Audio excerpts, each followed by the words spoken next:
Hello and welcome to another video and podcast from fantasyfootballscout.co.uk. My name is Joe and today I'm joined by David to discuss the best captaincy candidates in FPL, Fantasy Premier League that is, for Gameweek 4. David, welcome, how are you? Yeah, very good. Thanks. Another solid week just gone. Back on the captain trail after my blank in game week 2. Sterling got me one goal against Bournemouth, which is enough for me. As I saw a few people were sniping him on Twitter, suggesting that he should have scored a hat-trick again. But yeah, I and many other fantasy managers were keen to remind him that one goal is all I ask for from a captain. All you've got to do is deliver, and that's what he did last week. And I suppose, well, he's the big talking point for this one as well, isn't he, Joe?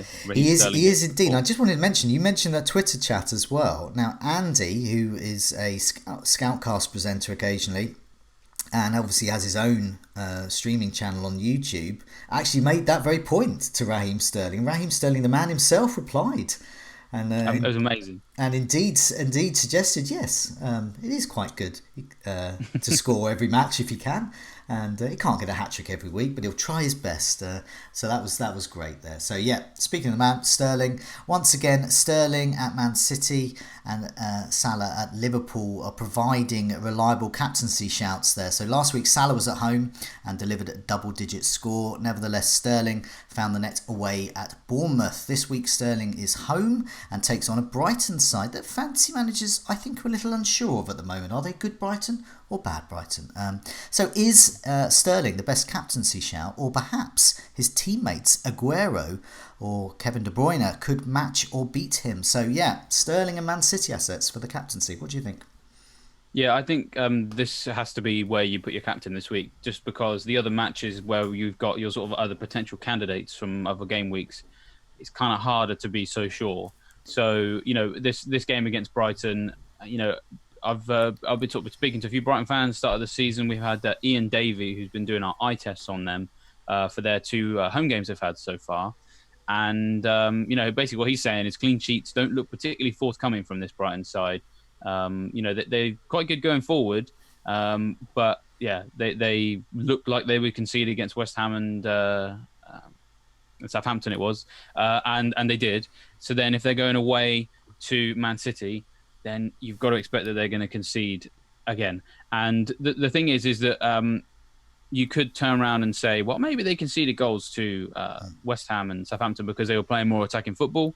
They were obviously down to 10 men for most of the game against Southampton. But I don't really think this Brighton side, it doesn't strike me as the type of team that we could be confident would park the bus in quite the same way that, say, Bournemouth did, or that maybe like a Burnley would do. So, I mean, that's why, you know, it has to be a Man City player for me rather than a Liverpool one, because Liverpool going away to a Burnley side that seemed to have kind of rediscovered what it means to be Burnley. Obviously, 12 months ago, you know, they really weren't the Sean Dyche side that we were used to. But I think that's all fixed now from what we've seen of them at the start of the season. They look like the kind of team that can frustrate Liverpool. I think it's going to be a tight game. And, of course, other people... do I even call Harry Kane a captain candidate anymore? I don't think I should, but you know, he's a premium asset and he's playing in a North London derby, and while we think there could be goals there, kind of hard to really predict what's going to happen. So that brings us back to the Man City game, that you can't really look past it. And then for me, you can't really look past Sterling either, because comparing him to the other options, I mean, obviously Aguero is definitely going to start, I would say. He probably will get 90 minutes again. I think he did very well against Bournemouth because he knew he could play the whole game. And, you know, I think both of his goals came before he probably would have been subbed off anyway. But, you know, just we can be a little bit more confident he's going to play games now. But I still just, with this Jesus injury, but I still just think when you look at Sterling's stats, they're just incredible. I don't know why you would move away from him, because even if we think Sterling and Aguero offer similar potential to score, Sterling gets more points for those goals. So top of the league so far, Raheem Sterling, 12 shots in the box.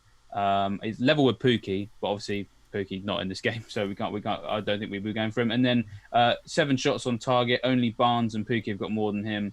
And then in terms of quality of chances, Sterling is top of the league with 7 big chances. Second is Salah with 5. So Sterling's going to score in this game, and I think he's going to get more than one goal. So why wouldn't you captain him? I think it's really easy this week, which is nice because, you know, I hate it when it's a difficult choice. Yeah, it's good. I mean, obviously, I'm a Sterling owner, and I've said many times when I don't captain him, he punishes me. And he did, and he does, and he has done so far, so I'm going to captain him for this. If I had Aguero, I'd have a choice on my hands. The reason we haven't been mentioning Aguero so much recently, and we are this week, is, as you said, Jesus is injured, which means Aguero's minutes are far more assured as well. And we've seen what happens when Aguero gets minutes. He gets goals as well. So that's a tough one. If you've got Sterling and Aguero, or you have the means to get Aguero as well, that's a tough one for the captaincy, I think. But for me, I would marginally go Sterling, I think. He's a midfielder. He gets more points. So far this season, you pointed out some of the underlying stats there. Only Ashley Barnes has had more shots than Sterling's 12.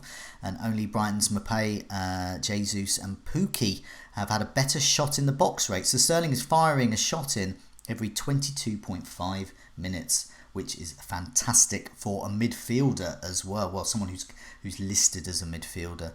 Amongst Man City players as well, Aguero's obviously there. He's got 4 shots on targets, but 4 goals. I'm not one of these who says that's not unsustainable with Aguero. Everything's sustainable. If he plays, he'll probably score. Meanwhile, looking at Brighton's defensive stats, so it's Man City, so hard luck on the team that I support there, but it may not be the whitewash that some people are expecting. So I think that Brighton will concede. In fact, I pretty much know Brighton will concede. But Brighton, so far this season, have been second best for conceding shots in the box. Only City themselves have conceded fewer. So looking at those shots in the box conceded stats, City have conceded 13, and then joint with 14 is Everton, Sheffield United and Brighton there. So they have conceded fewer shots in the box than the likes of, say, Manchester United or Liverpool, which saw heavy investment in their defences last week as well. So, yeah, I'm going for Sterling. I agree with you. I think Man City are going to score, Brighton are going to concede, but I'm not sure if it was going to be the whitewash that some people are expecting. I think maybe they... I know what you mean. But I think we have to sometimes with these stats at this start of the season just look at who they've played, and it's Watford, West Ham, and Southampton. So I'm not hugely shocked that actually they haven't conceded a huge number of shots in the box, because Watford were rubbish, absolutely rubbish. Game week 1, West Ham was quite an even game, but the Southampton game, it was basically all Brighton, and actually like the only time that Southampton kind of ventured out to even do anything, they scored. So for me, and obviously it's going to be completely different. It's all going to be played in Brighton's penalty box, I'm sure. But I don't know. If it's 4-0, I'm not going to be shocked. I mean, you probably wouldn't be shocked either. But I just think, Brighton have had some really nice fixtures. This is their first really hard one, and they haven't really had to defend with the like Southampton game, for example, with Brighton down to 10 men, that shifted the pendulum towards Southampton there. So actually that turned into quite a tough game for Brighton. So it started off as an easy game. It was an easy game on paper. Yeah, although it was weird though, because actually Brighton still had more possession, had more shots, and most of the game was still played in Southampton's half, even after the man was sent off. Basically, Southampton, everything they did was on the counter. Yeah, so they were vulnerable. Weird game. I've never seen a game quite like it. Yes, and obviously Man City, I mean, you say they're good on the counter, they're good at everything. They're good at the possession game, but they're also brilliant on the counter. So, yeah, that doesn't bode well for my side, Brighton. But I'll just put that out there to say that so far, because all we've got is the stats that we've got at the moment. Yeah, that's true. All we've got are the stats at the moment. And also, it's a different team to last season. So, obviously, we don't know which Brighton it is, but we know which Man City it is. It's one that score a lot. Let's move on to Salah. Let's move on to Liverpool's assets as well. So Burnley can be leakier so far, but as with all these, we've only, as you point out, we've only had 3 data points, so it depends who they've played so far. So Burnley have conceded a mid-table 22 shots in the box so far and 22 out of the box. That's what you expect. They restrict opponents to out-of-box shots when they can. But what do you think of Salah's prospects against Burnley? Yeah, it's tough. I mean, sort of when I'm picking my captain, I think you're sort of the same as well. You're looking to tick several boxes to sort of make an iron cast case for that player. With the Man City players, it's nice and clear. I think with this, it's not so much, because we have seen Liverpool underwhelm so far this season. We haven't really seen that with Man City yet. Despite that, Salah is second for big chances. He's had 5 of them. That's obviously very good. 8 shots in the box. He is 5th for shots on target 4. He is 4th for. So he's kind of in a decent particular area of where we want to see him. but he just doesn't compare with Sterling particularly well because you've got two fewer shots, four fewer in the box, three fewer on target, and two fewer big chances. So that alone for me makes me want to go for Sterling anyway. And then of course, as you mentioned there, this Burnley team's kind of restricting shots to outside of the box.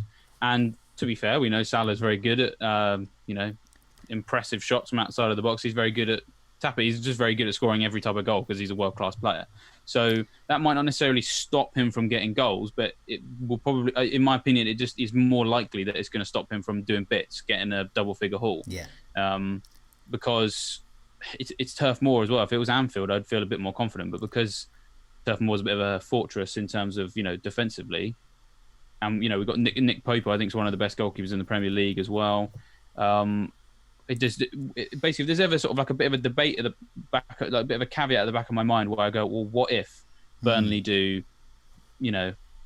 X, Y, Z, based on what I've seen Burnley do before against some of these big teams. If that's what happens, then it's going to be annoying to have captain Salah. So for me, I can't really bring myself to do it, or Mane or Firmino, because obviously I know a lot of people have moved Salah on and put Mane in. On Mane, he I think was it 3 away goals last or 4 away goals last. He didn't score very often away from home, so I sort of wouldn't be too confident captain him either. So yeah, like I think Liverpool will win it because they seem to be really good at winning when they're not playing well so far this season. So I think they'll win it like 2-1, 1-0. Whereas I feel like the Man City game could be like 4-0. So then I think there's going to be more goals for Man City. So therefore, I think there's going to be more goals for Sterling. So yeah, that's my view on Salah. Yeah, I mean, we got the Salah Sterling thing wrong last week, worth pointing out. So there is that caveat because what's on paper might not happen in reality. But yeah, looking at form so far, looking at the way Burnley are free this season of Europa distractions, they're starting to be a bit more like the Burnley that we're used to, restricting those shots to outside the box ones. Salah has a very respectable 10 shots, as you said, and a shot rate of 1 in the box every 32 minutes. That's pretty good as well. But as we said with Burnley, they don't like people to shoot in the box. So worth noting that Firmino's is better at 12 shots and 1 every 29 minutes in the box. Yeah, that's true. So this could be one of those matches. I'm going to say this every week. This could be one of the matches where Firmino outscores Salah. One day he will. It will happen, I'm sure. But as you said, Burnley seem a bit unknown. With Brighton, we sort of know they're going to concede. Burnley, we're not quite sure, and we're not quite sure how they're going to concede and which type of player is going to be the one to get the better of them as well. Tricky. Yeah, I'm with you there. Sterling and Aguero and the likes of them over Salah at the moment for the captaincy. Let's move on to Arsenal v Spurs. There are usually goals in this encounter, and so could Kane or Aubameyang offer returns for those looking for a differential? Kane obviously let people down last week in a so-called easy game against Newcastle. Can he turn it on in a tough game as well? What do we think of Kane and Aubameyang for the captaincy? Well, yeah, I mean, so I think there'll be goals in this game. I have to admit, as a neutral for all of the big derbies in the Premier League, the North London derby is the one that I always try and make sure that I'm able to watch, even if I'm not working, because it is so entertaining. Because there's so many goals that the two teams hate each other more than I think any other two sets of teams, two sets of fans, two sets of players than any other rivalry in the Premier League right now. And that always makes for fiery encounters. It makes for people bombing forward. So I think there's going to be goals in this game. Even though Spurs, obviously, Spurs were rubbish. I mean, that's one of the worst Spurs performances I've seen in a very long time. Without Eriksen in the team for a long time, I think Kane had one shot. But it was a completely different type of game. I mean, Newcastle just parked like so many Paul Dummett-shaped buses that it was always going to be difficult. Whereas I just don't think Arsenal's defence is capable of doing that. But it does just sort of. I mean, this is what when I'm talking about caveats. I think Spurs should score, but it just kind of depends on a few ifs, right? So it's if Eriksen starts, because what is going on there? I don't really understand why he isn't starting every game, even if he's looking like he's going to leave. I mean, you need some positive results, so then you got to win these games. You got to start Eriksen in these games, and it was bad for Kane, obviously, that game against Newcastle, because without Eriksen in the team, they didn't have Ndombele either, so they had no creativity, no drive in midfield. That's why Kane had to drop deep to have a bit of drive, because he's quite good when he's got the ball. Play a few parts. He was even drifting out wide. Oh, it's just you know, basically someone like Harry Winks just running around in circles like a headless well, yeah, chicken, and that's it. and yeah, and he was creating for Son and Mora, who, as Mm, people who watch the game will know, were really wasteful. So so I mean, that's why I'm not captaining a Spurs player like, yeah. at all, because I think that if they do that against Arsenal, they're going to get absolutely destroyed. So I'm not looking there. Even though they could turn it on, I just have no evidence to suggest that they will, other than my gut feeling, and I don't really like that. Arsenal, a bit more confident on, because the problems they cause Liverpool's defense. Now, Liverpool's defense hasn't been great. We know that. But, I think, what was it? Pepe was now the first player to dribble past Van Dijk in 50 Premier League matches or something mad. So they have got an attack that is very capable of stretching defenses. So then I would feel a little bit more. So if I had to, let's say, gun to my head, I've got to captain a player from this match, I'd probably go Aubameyang or even Pepe, maybe. I wouldn't captain a Spurs player, but I'd probably consider one of these Arsenal guys. Yeah, I mean, I think it all hinges on Ericsson, doesn't it? And as we've seen this season, without Ericsson, they have no creativity. They have very little creativity in midfield, which equals no goals for Kane. So we've seen when Ericsson's on the pitch, it helps Kane. When he's not, oh dear. That's the problem they've got. Ericsson at the moment is a sort of a bit of a contract rebel. It's known that he wants to move away, and Pochettino is very stubborn about if you don't want to be 100% committed to our team, then you're not going to get minutes. I think reluctantly he has to give Ericsson some minutes because they're awful without him, and I think even he has to admit that. But that doesn't bode well. Kane for the captaincy's got to be out until we know what the Ericsson situation is. Until I see a public declaration of love from Ericsson towards North London, then I'm going nowhere near Spurs at the moment. Aubameyang as well could be the better bet according to the Fantasy Football Scout comparison feature. So this is the members area. We do urge people to sign up, and if you are a member, have a look at all the stats. So some of those stats say, obviously we know that Aubameyang is cheaper. He scored 2 goals and an assist to Kane's 2 goals. Aubameyang's shot accuracy, though, according to the stats, is better. 44% to Kane's 20%. Wow. Okay, he's had 3 big chances to Kane's 2 as well. Only early days as well, but so far Aubameyang's underlying stats are great. The rest is broadly the same in terms of amount of shots there. Also, broadly speaking, their defences as well are very broadly the same. So they're second and third worst for conceding shots in the box. Only West Ham have conceded more as well. So the number of goal attempts in box conceded is 34 for Arsenal and it's 33 for Tottenham as well. So, I don't know. That's a tough one to call. The stats, as you say there's going to be goals. Aubameyang and supposedly Kane are their main goal threats. The underlying stats say that Aubameyang might be the better bet there. If you're looking for a differential, go for Aubameyang, not Kane there. So let's look at the best of the rest as well. So we've got the other fixtures going here. So what do we think? But perhaps Manchester United, Rashford to redeem himself against Southampton. Is that a bet? Maybe, but I mean, sort of again, it's what has served both of us well. I think when we're picking our captains in recent years is avoiding ifs and buts, and I'd say it's a big if because Rashford, I mean, he's not a bad player. I think he's a good player, but obviously he's playing out wide, isn't he?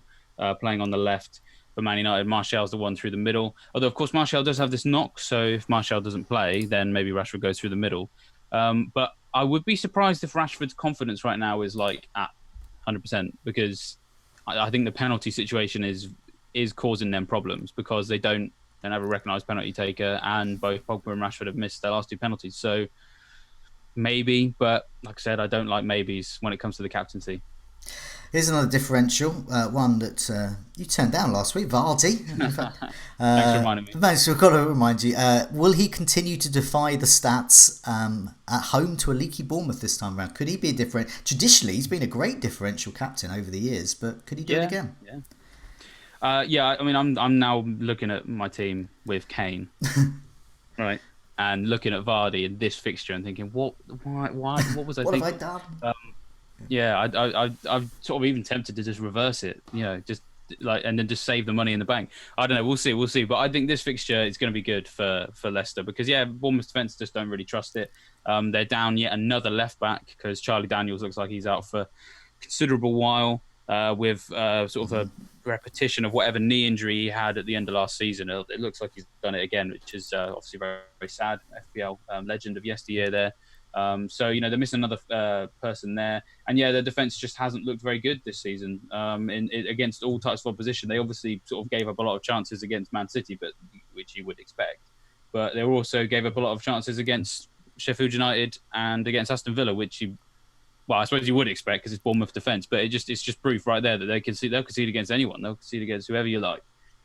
Big chances conceded so far this season, 11. Only West Ham have conceded more than that. So, Leicester will get some good chances, and Vardy is the absolute don of that team. So if Vardy doesn't score against Bournemouth, I'll be very surprised. Yeah, and just to point out some of those with membership, Vardy is a stats buster, so it doesn't matter how low even if he's got no shots and gets lots of goals from no shots, it doesn't matter with him because he's just an anomaly as well. So he's had 3 shots all season, and he's obviously scored last week. He doesn't need that many. That's just the way he is. So, bit of an anomaly there. Maddison as well could be a differential option there. He's had 10 shots this season as well. He's created 7 chances as well. 4 of his shots have been in the box. So he's starting to get a bit of everything.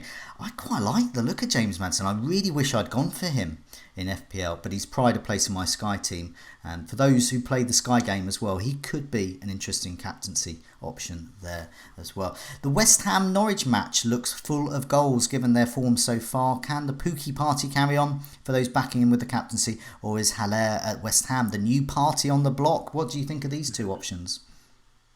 Yeah, I think if you're looking for a differential captain this week and you want to go outside of Man City, I actually think these 2 are probably to me a better bet. So let's start with Pookie, because if we're talking about, I like to have a really strong case where I tick several boxes, not just about the player but about the team they're playing. I kind of look at Pookie and this fixture this week, and you'd be a brave man to say he's not going to score, because you look at his underlying stats, they're showing that his goal scoring form is sustainable because he's joint top of the league for shots in the box. He's top of the league for shots on target. Only sort of about 5 players have had more big chances than him. And he's creating a few chances as well, because obviously he got that assist for Cantwell's goal, which I won't let people forget. Look at the way he's playing at the start of the season. It's not like one of these players who's getting lucky every week. He's putting the hard yards in. He's having these shots, and they're high quality. They're on target, and he's playing a defense that sucks. Like West Ham's defense is rubbish. So we were just talking about Bournemouth's defense. West Ham bottom of the league for big chances conceded. Now, obviously, they've played Man City already, so that obviously might skew it a little bit. They conceded 5 big chances in game week 1, which means that they, if my maths is correct, conceded 8 big chances in 2 matches, 1 against Brighton and 1 against Watford. So it's an average of 4 per game outside of playing Man City. So then that just that's only 1 less than they conceded against Man City. So across those 3 teams, they were equally rubbish. So then if they're going to play Norwich with with one of the most informed strikers in the league, Pookie's going to score this week. I'd be shocked if he does. I think the only way he doesn't score is if he gets injured in the 10th minute. So then, if you're looking for a differential, show me a box that's not ticked, other than just the fact that he's new to the Premier League, and Norwich are kind of maybe not used to it yet. I don't know. There isn't a lot to dislike about the case for captaining Pookie against West Ham. No, I mean, I'm looking at Pookie's underlying stats as well. One interesting one here is his goal attempts in the box per minute is 45, whereas Haller is 22.5, that's true, whereas Sterling is around that 22 mark as well. That could be a problem. But then I've just been talking about Vardy being a stats buster, so we don't actually know too much about Pookie as a Premier League asset. So we don't know we've only had 3 data points. So the data points are interesting at the moment, but we haven't, like with Vardy, we've got several seasons worth of data points. We sort of know what's going on. But with Pookie, he could be another stats buster, in that he can score every game, but his minutes per goal attempt in the box is 45, which isn't great. But it could be. But he's still top of the league for shots in the box. Yes, I know, but that's. And he started all those games. So and just the other thing is he's done it against top 6 teams. I think this is the key. Is he's done it, and against Newcastle. So already it's like he's not necessarily Jimenez or Vardy, and that they only do well against the top 6. He scored at Anfield. He scored against Chelsea. I know those defenses aren't amazing, but it's still a top 6 team. So he's not afraid of these teams. And he scored a hat-trick against a rubbish team. So that for me is just, yeah, I get what you're saying. I know that there are uncertainty because it's the early part of the season, and we've seen many players come up from the Championship, start well, and then tail off.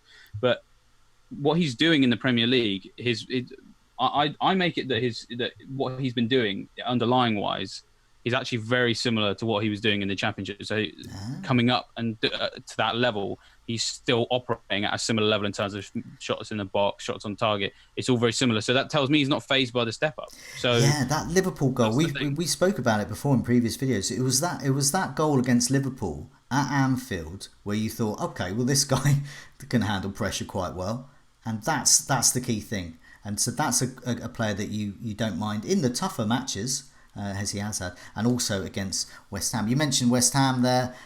Yeah, as we mentioned, they are really bad, and they've conceded the most number of shots in the box out of anyone apart from Tottenham and Arsenal, where we expect some goals there.